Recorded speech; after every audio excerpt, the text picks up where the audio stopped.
Assalamualaikum warahmatullahi wabarakatuh dan selamat pagi. Terima kasih kepada semua yang hadir pada hari ini. Okay, insyaAllah hari ini kita akan adakan sedikit taklimat tentang kaedah pembelajaran prestasi motor bagi subtopik pengukuran prestasi. Okay, di sini kita akan diberi taklimat oleh 3 orang doktor. Yang ini kita ada Dr. Azman, Dr. Farhan dan Dr. Hakim, dan kita ada penonton daripada profesor-profesor daripada Universiti Semenanjung Malaysia. Okey, baiklah. Terima kasih juga kepada pensyarah pembimbing kami, Encik Salehuddin bin Ibrahim, selaku guru bagi subjek prestasi motor. Okey, tanpa buang masa, saya ingin menjemput Dr. Azman untuk memulakan kita punya taklimat pada hari ini. Dengan segala hormatnya, dipersilakan. Assalamualaikum dan selamat sejahtera. Pertama sekali saya ucapkan kepada rakan-rakan taulan yang hadir pada hari ini untuk taklimat sesi taklimat lakuan motor yang bertajuk pengukuran prestasi. Okey, pertama sekali kita akan masuk kepada pendekatan pengukuran yang baik. Okey, pendekatan pengukuran yang baik dalam pengukuran prestasi haruslah mempunyai ciri-ciri yang berikut. Okey, yang pertamanya adalah keobjektifan pendekatan, iaitu pendekatan tersebut mengambil kira aspek objektif yang ingin dicapai. Okey, seterusnya kebolehpercayaan pendekatan pengukuran, iaitu pendekatan pengukuran yang kita lakukan ni haruslah boleh diterima dan boleh dipercayai dia punya hasil. Okey, seterusnya adalah kesahan pendekatan yang bermawa maksud pendekatan ini boleh diguna pakai dan boleh diaplikasikan. Okey, seterusnya kita masuk kepada teori sedikit ya. Berdasarkan kajian yang telah dilakukan mengikut Schmidt 2005, dalam bidang pelakuan motor, pengukuran prestasi boleh diukur dengan 3 pendekatan. Okey, untuk ketiga-tiga pendekatan ni, yang pertama adalah dengan melihat sejauh manakah sesuatu pergerakan berkenaan telah mencapai matlamatnya. Seperti contoh, sama ada lakuan berkenaan menepati sasaran atau matlamatnya. Pendekatan ini mengukur hasil pergerakan, yakni outcome of movement berkenaan. Okey, pengukuran prestasi yang kedua ialah kita boleh mengukur dari segi proses pergerakan sebenar yang telah dilakukan oleh seseorang. Pendekatan ini menumpukan kepada penganalisian pergerakan itu sendiri. Okey, yang ketiga dan yang terakhir adalah memerlukan penganalisian kajian sistem saraf pusat, termasuk otak sebelum, semasa dan selepas penghasilan sesuatu pergerakan.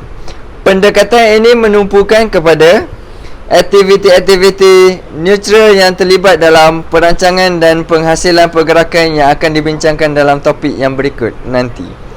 Okey, pengukuran psikologi, iaitu proses hasil tindak balas atau response outcome process. Okey, masa tindak balas merupakan masa di antara rangsangan yang menandakan perlunya aksi dan mulanya sesuatu aksi. Pengukuran hasil tindak balas merupakan satu pendekatan pengukuran prestasi. Pengukuran prestasi pelakuan yang mengukur hasil berlakuan sesuatu kemahiran motor. Okey, kita dapat lihat contohnya. Contohnya pengukuran jumlah masa yang dicatatkan oleh seseorang atlet dalam acara lari pecut 100 meter. Okey, seterusnya kita teruskan sesi taklimat kepada Dr. Farhan. Okey, terima kasih kepada Dr. Azman kerana menyampaikan taklimat, dan saya akan menyambung taklimat seterusnya. Kalau ada persoalan, doktor-doktor sekarang boleh tanya saya. Jangan rasa segan dan silu ya. Okey, kita teruskan dengan taklimat seterusnya, iaitu kita bagikan di dalam jadual. Okey, di dalam jadual ni kita nampak sikit. Kita tengok pengukuran prestasi motor ni, kita tengok dia berdasarkan Smith punya, apa yang Smith cakap. Okey, dengan berkenaan dengan pengukuran prestasi motor ni. Okey, yang pertama ni, aspek pengukuran yang pertama yang diambil kira oleh Smith ni adalah masa. Okey, contohnya, berapa lamakah yang diperlukan oleh seorang untuk melakukan pergerakan berkenaan. Okey, kita tengok berapa lama masa dia contoh melompat. tengok berapa saat dia lompat. Kat situ kita ambil dia punya catatan dan ini menurut Smith lah. Okey. Dan yang kedua adalah jarak. Selepas masa kita ambil kira dia punya jarak pula. Okey, kalau menurut Smith ni. Okey, contohnya berapa jarak individu itu telah bergerak. Contohnya dari titik A ke titik B, tengok berapa jarak dia. Yang pertama tadi kita tengok masa, yang kedua kita tengok jarak, dan yang ketiga kita tengok kekerapan. Ulangan yang dia lakukan tu berapa kali. Contohnya berapa kalikah bilangan cubaan yang berjaya.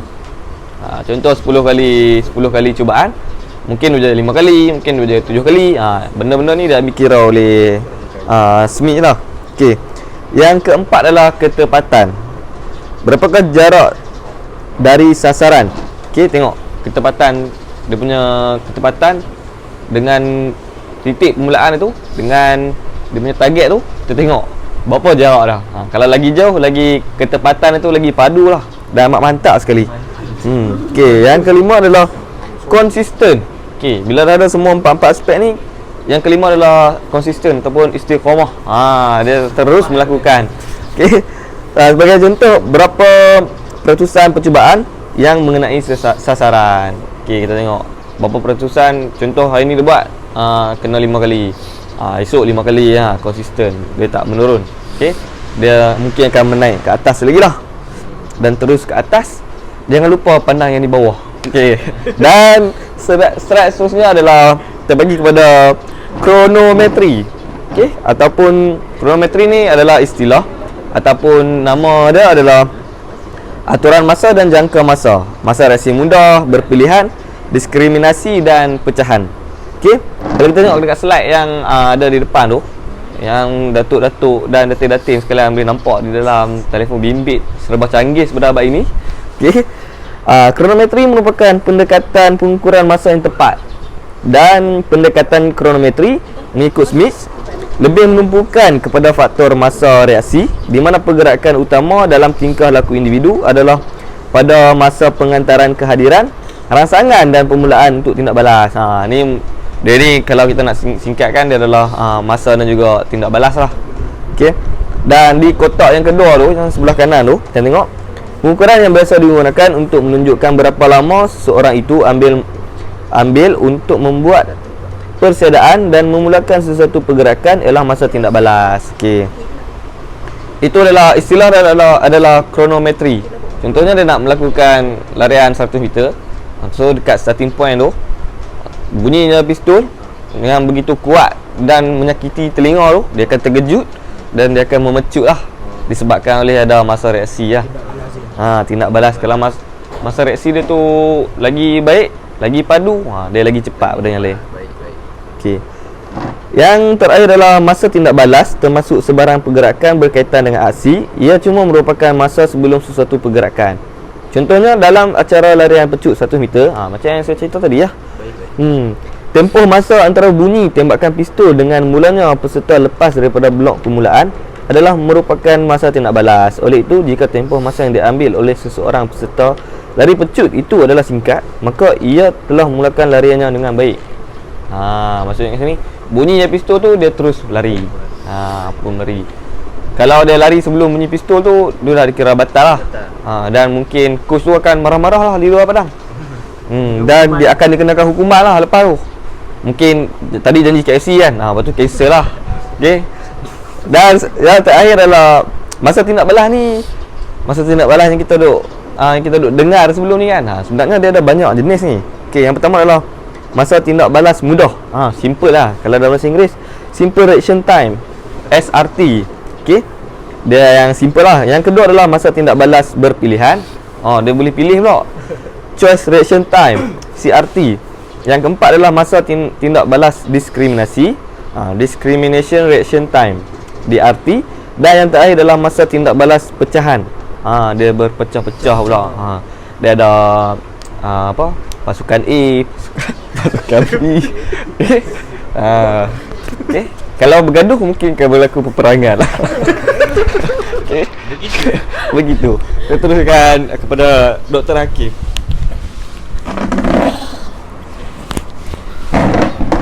Okay, bismillahirrahmanirrahim. Tanpa membuang masa, saya teruskan taklimat yang dibentangkan oleh grup kami. Okay, Pengukuran proses tingkah laku. Apa yang dimaksudkan dengan proses tingkah laku? Pengukuran proses tingkah laku merupakan pengukuran kualiti aksi sesuatu kemahiran. Kalau kita nak tengok kata kunci dia, kita lihat daripada kualiti aksi. Kualiti aksi ni merupakan kata kunci bagi pengukuran proses tingkah laku itu sendiri. Contoh kualiti proses pergerakan. Proses tingkah laku ini dapat diukur dengan menggunakan elektromiograf. Kalau dalam bahasa mudah dia EMG. Yang mengukur jumlah aktiviti elektrikal dalam otot atau jumlah aktiviti elektrikal dalam otot dengan elektroencephalograf EEG yang digunakan untuk mengukur jumlah aktiviti elektrikal di pelbagai bahagian otot. Okey, kat sini ada dua alat yang digunakan. Yang pertama EMG dan yang kedua EEG. Okey, seterusnya deskripsi kinematik. Pengukuran proses tingkah laku merupakan pengukuran kualiti aksi sesuatu kemahiran. Seperti yang saya katakan tadi, kata kunci bagi pengukuran proses ialah kualiti aksi. Kualiti aksi ini adalah sesuatu yang hendak diukur. Contohnya kualiti proses pergerakan. Proses tingkah laku ini dapat diukur dengan menggunakan elektromiograf yang kita atau singkatannya EMG yang mengukur jumlah aktiviti elektrikal dalam otot atau dengan elektroencephalograf EEG yang digunakan untuk mengukur jumlah aktiviti elektrikal di pelbagai bahagian otot. Okey, setakat ni semua faham? Baik. Seterusnya, kinematik merupakan suatu cabaran mekanik dalam bidang fizik yang melakukan deskripsi pergerakan tulen dengan tidak mengambil kira daya dan jisim yang terlibat. Pengukuran kinematik biasanya juga dikaitkan dengan biomekanik. Ia merupakan pengukuran perlakuan yang penting dalam kajian pembelajaran serta kawalan motor. Okey, seperti yang saudara Farhan terangkan tadi, ada kajian yang telah dilakukan oleh Smith 2003.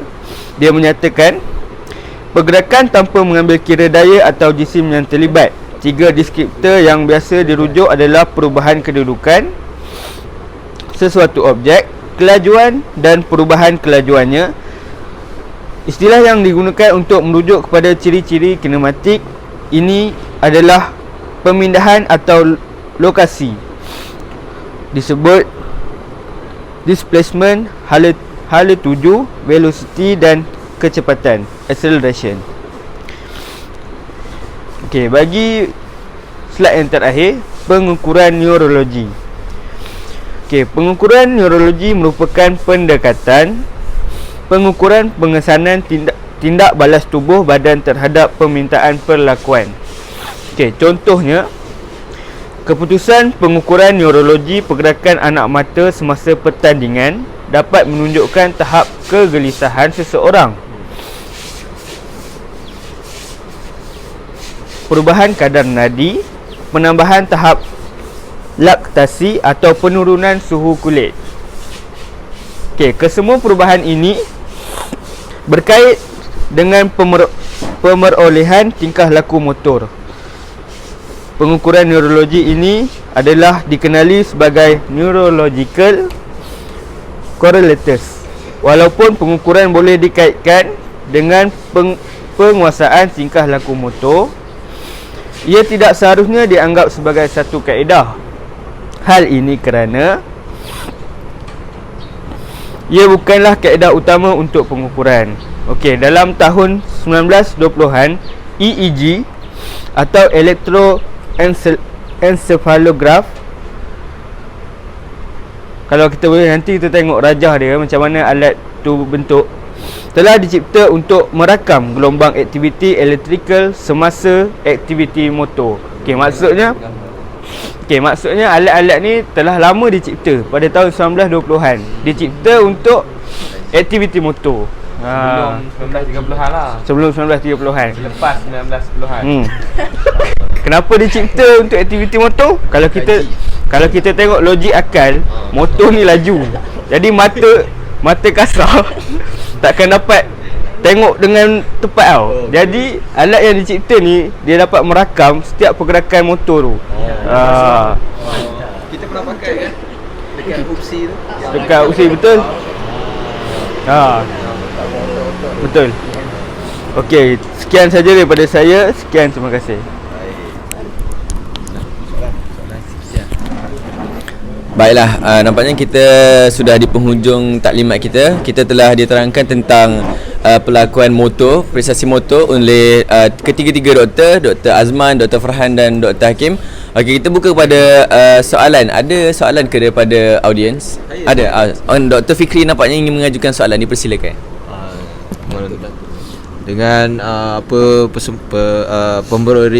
pemberian taklimat tadi, saya agak terpanggil untuk memberi soalan yang saya harap dapat dijawab untuk memberi pencerahan kepada persoalan yang bermain di minda dan fikiran saya. Jadi soalannya saya akan ajukan kepada Dr. Azman. Kalau beliau boleh menjawab. Jadi soalannya berbunyi, apakah boleh tak saudara Datuk Azman memberi gambaran lah kepada audien tentang fungsi EMG dan EEG. Serba sedikit lah untuk kepada sesiapa yang tak berapa jelas.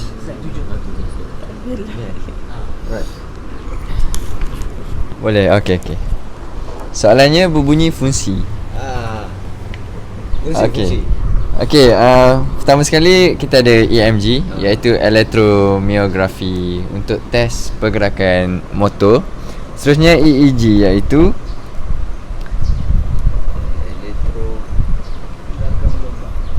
EEG untuk kita kaji gerakan gelombang. Okey, perkara ni sebenarnya tak asing lagi pada para doktor, para hadirin semua, sebab kita pernah menggunakan alatan tersebut. Di mana pada semester lepas, semasa kita menghadiri satu kursus di UPSI, Universiti Pendidikan Sultan Idris. Okey, waktu tu kita dah pernah lihat EMG. Dia warna dia tak kisah, tapi dia punya saiz sebenarnya kecil je. Lepas tu dia ada plat-plat untuk dilekatkan di kawasan motor atau otot yang ingin dikaji. Okey, melalui alat tu dia akan hubungkan alat tu dengan komputer ataupun laptop yang boleh diguna pakailah selepas melakukan installment dia. Okey, melalui pemasangan EMG, EEG tu kita dapat lihat dia punya hasil akan keluar pada graf pergerakan dan gelombang-gelombang otot yang dihasilkan melalui pergerakan tubuh badan. Okey, daripada situ menggunakan teori-teori yang boleh diguna pakai, kita boleh lihat gelombang ataupun graf tu menunjukkan pergerakan yang macam mana yang telah dilakukan. Okey, melalui graf tu juga kita akan kaji, kita akan keluarkan dia punya result dalam secara ada tulisan-tulisan, ada data secara dasar, data daripada graf tu keluarkan ke data, lepas tu kita huraikan berdasarkan apa yang telah kita dapat melalui dapatan data tersebut. Okey, rasanya itu sahaja untuk EMG dan EEG, sebab dua-dua ni merupakan merupakan kategori alat untuk mengukur dan mengkaji prestasi otot. Okey, nampaknya Dr. Azman berjaya menjawab persoalan yang ditujukan oleh Dr. Fikri dengan baik. Boleh bagi tepukan sedikit? Okeylah, nampaknya kita dah di penghujung taklimat kita. Tapi sebelum tu saya nak tanya Dr. Farhan lah. Dr. Farhan baru lepas sarapan ke? Alhamdulillah, tadi saya dah makan lah tadi. Oh, dah makan dah tadi. Oh, sebab dekat gigi ada cili lah Dr. Farhan. Oh ya. Tak, saya gurau je Dr. Farhan. Okeylah, nampaknya sampai situ sahaja taklimat kita hari ni. Kita tutup majlis kita dengan tasbih kepada Rasulullah. Okey. Sekian, terima kasih. Majlis bersurat. Yeah.